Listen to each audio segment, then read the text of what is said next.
नमस्कार दोस्तों, सुप्रभात, good morning to all of you and welcome to study with Gyan Prakash. तो आज की नई रोजगार समाचार की शुरुआत करते हैं इस चर्चा के साथ कि उत्तर प्रदेश में नेक्स्ट लेवल की प्राइमरी शिक्षक भर्ती कब तक आ सकती है, उसमें पदों की संख्या कितनी हो सकती है, आपको अभी कितना इंतजार करना पड़ सकता है। जैसा कि आप सभी लोग जानते हैं, उत्तर प्रदेश में प्राइमरी शिक्षक भर्ती एक ऐसी भर्ती होती है जिसका इंतजार लाखों अभ्यर्थी काफ़ी लंबे समय से कर रहे हैं। और अभी हाल ही में जब मुख्यमंत्री के 100 दिनों की कार्यों की समीक्षा बैठक के दौरान उत्तर प्रदेश के शिक्षा मंत्री संदीप सिंह से पूछा गया कि उत्तर प्रदेश में नेक्स्ट प्राइमरी लेवल शिक्षक भर्ती कब आएगी, तो उनका जो उत्तर आया था वो सोशल मीडिया में वायरल भी हुआ था। उसमें उन्होंने ये कहा था कि उत्तर प्रदेश में फ़िलहाल तो छात्र और शिक्षक का जो रेशियो होना चाहिए, जो अनुपात होना चाहिए, वो बना हुआ है और अभी इस पर एक गणना विश्लेषण की आवश्यकता है। अगर ज़रूरत पड़ेगी तो हम शिक्षक भर्ती की घोषणा भी करेंगे। इसका मतलब ये कि ये जो बयान रहा वो कोई बहुत मोटिवेशनल, बहुत उत्साहजनक नहीं रहा। अगर हम बात करें अगस्त 2021 तक की, तो अगस्त 2021 में जो आंकड़े आए थे उसमें भी ये बात कही गई थी कि अलग अलग स्टेट में, अलग अलग राज्यों में छात्र और शिक्षकों का जो अनुपात है वो नियर अबाउट ठीक ठाक बना हुआ है। अगर हम बात करें यूपी के बारे में तो ये कहा गया था कि यूपी में एक अध्यापक 28 छात्रों को डील कर रहा है, यानी कि 28 छात्रों पर एक अध्यापक है। ये बात प्राइमरी की है। वहीं पर अपर प्राइमरी में ये कहा गया था कि वहाँ पर भी जो आंकड़ा है वो लगभग ठीक ठाक बना हुआ है। आपको बता दें कि जो उचित आंकड़े बताए जाते हैं वो ये होता है कि अगर प्राइमरी लेवल है तो वहाँ पर 30 छात्रों पर एक टीचर, और जूनियर में अगर देखा जाए तो प्राइमरी में, मतलब अपर प्राइमरी में 35 छात्रों पर एक टीचर की आवश्यकता होती है। और उत्तर प्रदेश में इस लिहाज से जो छात्र शिक्षक अनुपात है वर्तमान में ठीक ठाक चल रहा है। तो इन सारी चीज़ों के बाद मैं आपसे यही कहना चाहूँगा कि उत्तर प्रदेश में नेक्स्ट प्राइमरी लेवल शिक्षक भर्ती कब तक आएगी, इसके बारे में कोई भी बात अभी स्पष्ट रूप से सामने नहीं आई है। जैसा कि आप लोगों को ये भी पता है कि जनवरी के महीने में, दिसंबर 2021 और जनवरी के महीने में ये बात चर्चा में रही थी कि उत्तर प्रदेश में 17,000 पदों पर नई प्राइमरी शिक्षक भर्ती आ सकती है। इसी के साथ ये भी आपको पता होगा कि सुप्रीम कोर्ट में भी सरकार ने कहा था कि उनके पास 51,000 से अधिक पद रिक्त हैं। इसका मतलब ये कि अभी वर्तमान में जो भी आंकड़े आ रहे हैं वो इस बात की ओर इंडिकेट तो बिल्कुल नहीं करते हैं कि अगली प्राइमरी भर्ती आ रही है, और आ रही है तो कितने पदों पर आ रही है। यानी कि अभी इस पर कोई उचित निर्णय नहीं लिया गया है, ना ही कोई ऑफिशियल तरीके से बात सामने आई है।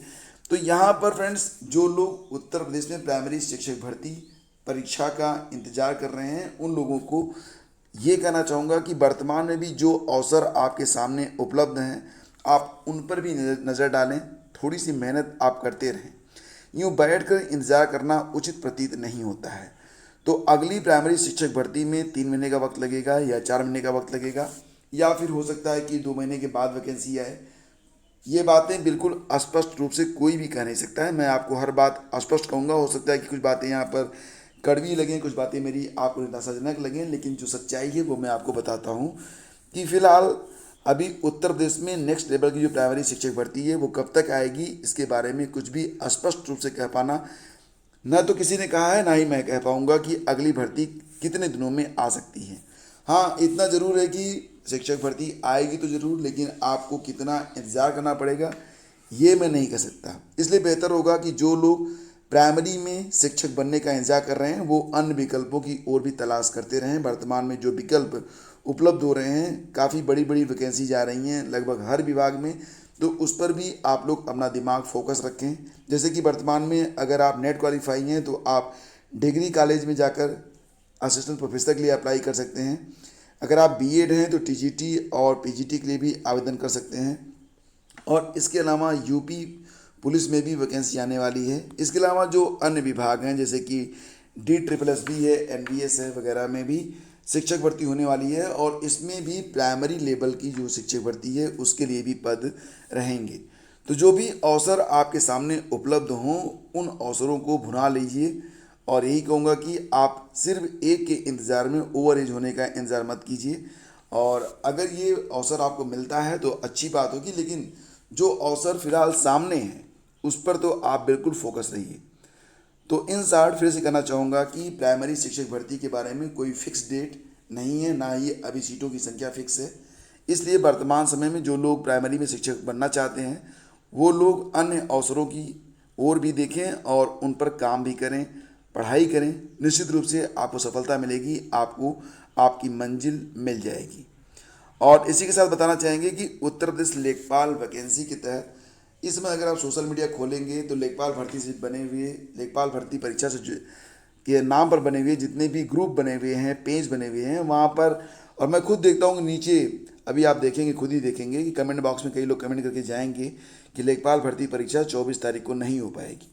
लेकिन आपको बताना चाहेंगे कि लेखपाल भर्ती परीक्षा के लिए 24 जुलाई ये एक फिक्स डेट है, और अभी फ़िलहाल 17, 18 या 19 में आपको एडमिट कार्ड भी जारी कर दिए जाएंगे।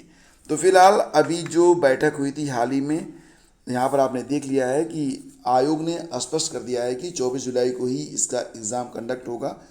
अतः जो अभ्यर्थी तैयारी कर रहे हैं वो अपनी तैयारी 24 जुलाई को ही मानकर करें।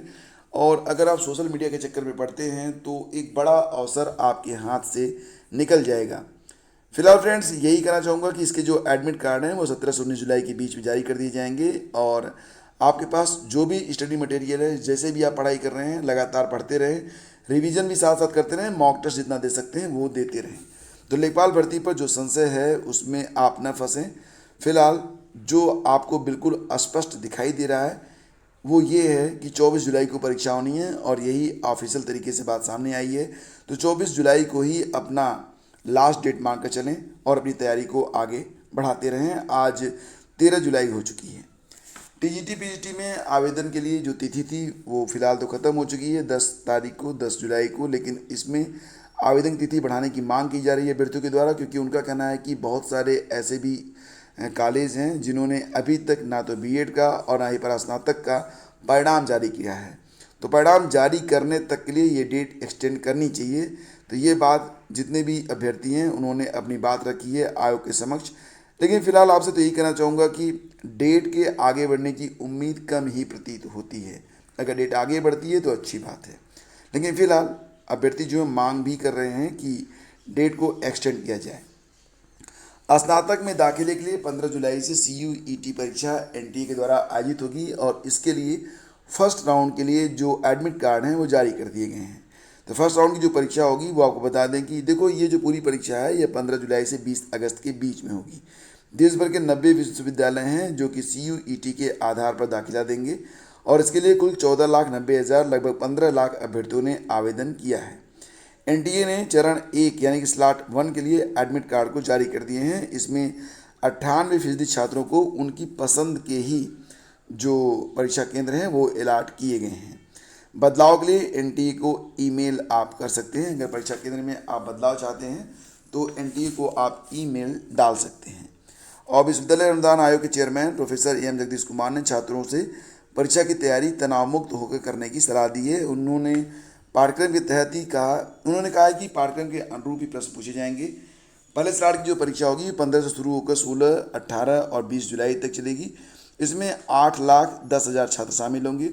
दूसरे स्लॉट की जो परीक्षा होगी वो 4 से 20 अगस्त तक चलेगी। इसके लिए 31 जुलाई को एडमिट कार्ड जारी किए जाएंगे।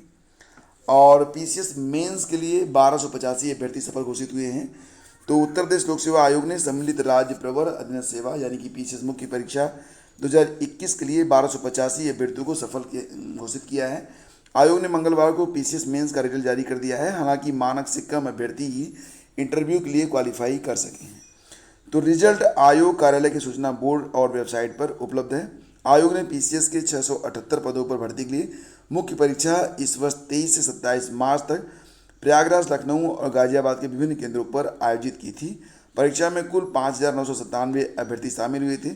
678 में 55 पदों पर चयन लिखित परीक्षा के परिणाम के आधार पर किया गया था, जबकि बाकी 623 पदों के लिए इंटरव्यू होगा। तो मुख्य परीक्षा में कुल 1285 अभ्यर्थियों ने साक्षात्कार के लिए क्वालिफाई किया है।